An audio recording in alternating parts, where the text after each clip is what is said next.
আসসালামু আলাইকুম। আশা করি ভালো আছেন। একা একা বের হয়ে গেছি, রাস্তায় হাঁটছি।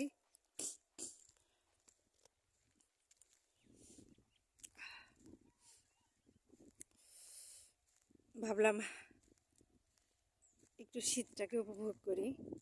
সকালের দেখেন কেমন বাতাস, এই বাতাসের মধ্যে আমি হাঁটছি, কারণ আমার আবহাওয়াটা আপনাদের দেখায়, আপডেট দিই, সারাদিনের আপডেটটা আপনাদের দিই।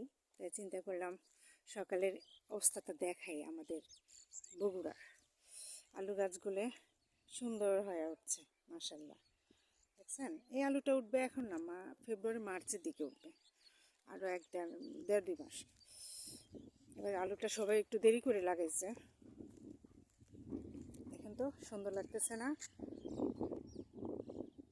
যত শীত পড়ুক, যত যাই হোক,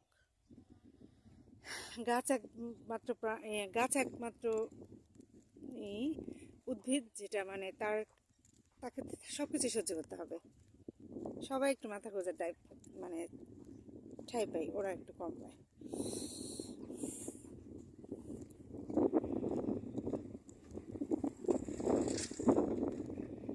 কারণ ওরা যে জায়গায় হয়েছে সেই জায়গাতে তাকে থাকতে হবে, যদি সে বেঁচে থাকে, তাই না?